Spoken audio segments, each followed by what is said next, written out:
Operational Grace, Part 2. The Greek word kanon, measure. The Greek word kanon means a rule or line, a fixed space where one's influence is experienced, the field assigned to you. So a kanon has a rule or a line, a fixed space where your influence is experienced. Simply stated, a kanon is your authority to get it done. Therefore, a kanon is a zone with specific authority for your measure, your talents, spiritual gifts. The key here is do not become prideful if you are operating in excellence and others around you are struggling. Remember, Paul told us not to compare ourselves with ourselves. Don't get into a place where you become prideful and people are comparing themselves to you, or it gets into that competitive aspect. Don't get into that place. It's a key. Do not become prideful if you are operating in excellence in your measure and with the kanon or the rule, the authority that's been given to you to get it done. Don't do that. Don't struggle with those around you. In other words, operational grace is given to us according to your measure and rule so that you can do whatever it is that you are faced with. The harder the measure, grace is given.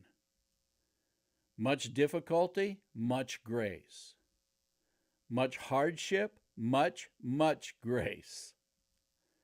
Much sin, pain, suffering, abounding, abundant grace is given to us. In Matthew 10:18 through 20, it says this, "But when they arrest you, do not worry about what to say or how to say it. At that time you will be given what to say, for it will not be you speaking, but the Spirit of your Father speaking through you."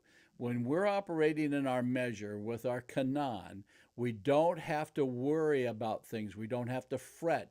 We don't have to be so worried about getting everything perfect that we struggle with it and we have anxiety and we're nervous about it. We just break that off of you right now because God has given us a measure and a kanon, and He pours out His operational grace for us. That's why we don't worry about it if we get arrested. See? Don't worry what to say. Sometimes we have to just let that gifting come out of us and we just flow with it. Philippians 4:13, "I can do all things through Christ which strengthens me." Romans 8:31, "What then shall we say in response to these things? If God is for us, who can be against us?" Romans 8:37, "No, in all these things we are more than conquerors through Him who loved us." Let me give you my definition here. Your measure will move you toward the activation of your talents and gifts, releasing you to the authority, the rule, in order to accomplish what He has predestined you to be.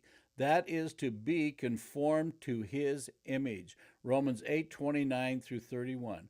"For whom He foreknew, He also predestined to be conformed to the image of His Son." Now, I'm not talking about predestination as many talk about it, that no matter what you do, you were predestined to do that. That's not what I'm talking about. He predestined you to be conformed to the image of His Son, that He might be the firstborn among many brethren. Moreover, whom He predestined, these He also called. Whom He called, these He also justified. And whom He justified, these He also glorified. What then shall we say to these things?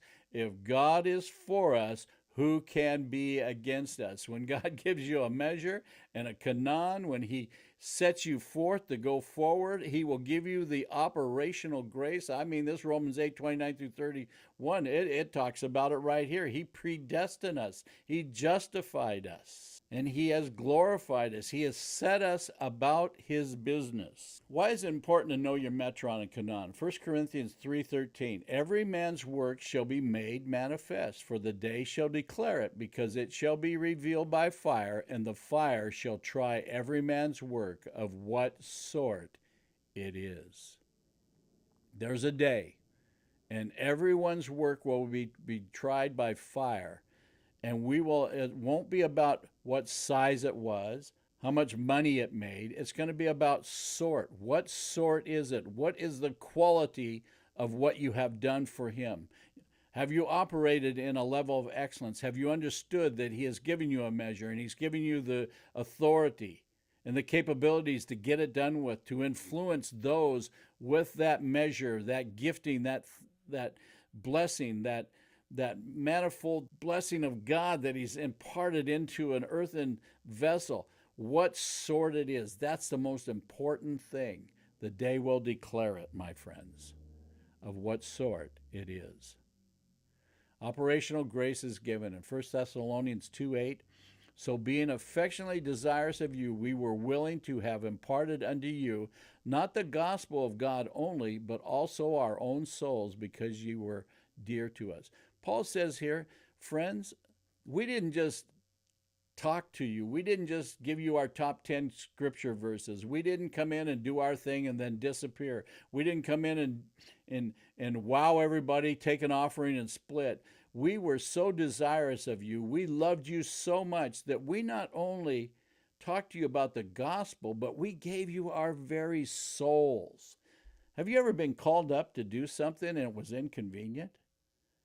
Have you been ready to go somewhere and do something and someone calls? I don't know how many times I've been ready to just take off and go do something that was fun for me, whether it be fishing or riding a motorcycle or going somewhere with my wife, and get a call that someone just went to the hospital.